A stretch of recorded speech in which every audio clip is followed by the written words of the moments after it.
We've been spending most of our lives living in a grappler's paradise. We have Joe Solecki taking on Flash, Jared Gordon. And Matt, for Jared Gordon, he's lost by knockout. He's lost a fair bit by knockout, but he's lost against really good fighters. And that's the weird thing. You look at the 5-on-in for Gordon, knockout loss to Joaquim Silva almost 3 years ago. He comes back to beat Dan Moret. He loses to your champion, Charles Oliveira, and then big wins over a really good grappler and Chris Fishgold and Danny Chavez that gets tired. Fought at 150 pounds of a catchweight against Jared Gordon and looked bad. Like, he looked bad. And Jared Gordon looked very good. So, for Gordon, he's looked great in his last two fights. For Joe Solecki, win over Jacob Bond with CFFC. Win over James Wallace on Contender Series. And in the UFC, beats Matt Wyman, beats Austin Hubbard, beats Jim Miller.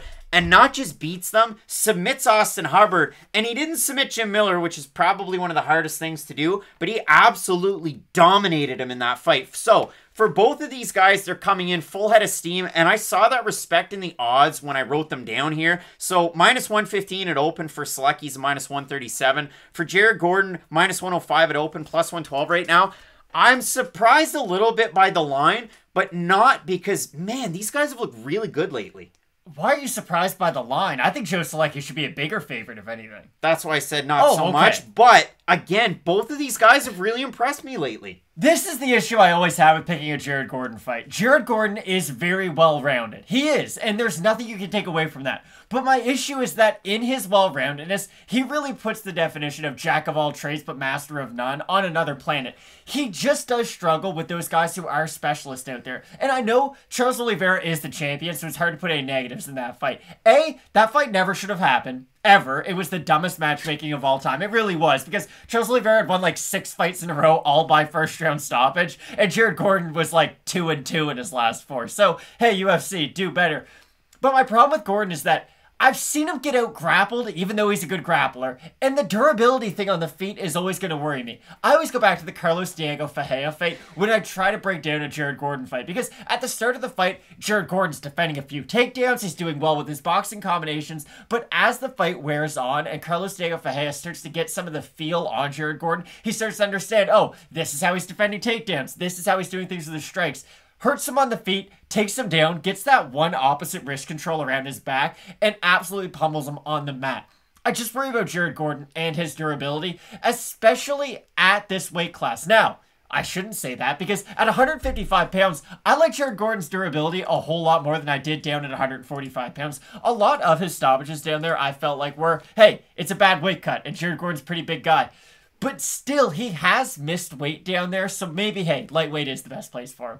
I just worry about Jared Gordon because, again, when I think about how he's going to fight Joe Solecki, on the feet, I think Jared Gordon's the better striker, but I don't think he's a good enough striker to go out there and win a 50-minute fight on the feet. That's really something that I harp on, but it's something that matters. If Jared Gordon goes out there and knows that, okay, if I can box with Joe Solecki for a little bit, go for a takedown attempt, waste a few minutes doing that, and then get back up to the feet and start boxing, I think he can actually have a lot of success in this fight, because even if you look at the Jim Miller fight for Joe Solecki, it was a good win for Joe Solecki, but he didn't win it nearly as impressively as a lot of people thought. And I understand Jim Miller's a good grappler, but Jim Miller's not the 32-year-old Jim Miller that we used to know and love for his grappling and for his wrestling exchanges. Like, Jim Miller's been out grappled a little bit at this stage of his career, so I'll be honest, I was a little let down by that performance from Joe Solecki. He looked good, but he just kind of stayed in the guard of Jim Miller. He didn't get a lot of ground and pound off, and he never really threatened with submissions. He showed off good wrestling, which is something I always knew from Joe Solecki,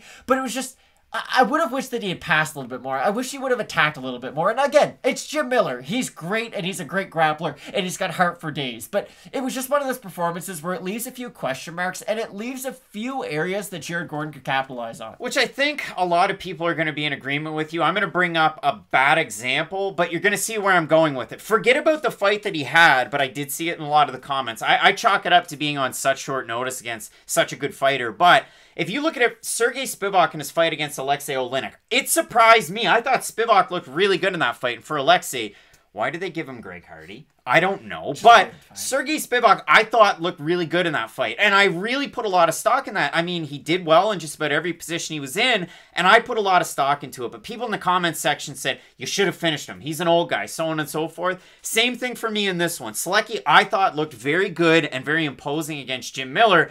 But I can see a lot of people, and I'm sure you're going to be in the comments section, well, he should have been able to finish Jim Miller. So I brought up the odds in this one. I look at the votes on Topology. 849 of them, 85% Solecki, 73% by decision. For the 15% that have Gordon, 6% by decision. I like Joe Solecki in this fight. Gordon is definitely better on the feet. Joe Solecki has been hard to hit on the feet in the periods that his fights have been there, but they typically don't go there. He fights very similar to his teacher and his coach, and I'm talking about John Salter. I know his fight didn't go great against Gegard Mousasi, but when you boil it down, their games are very similar. Solecki here at 155.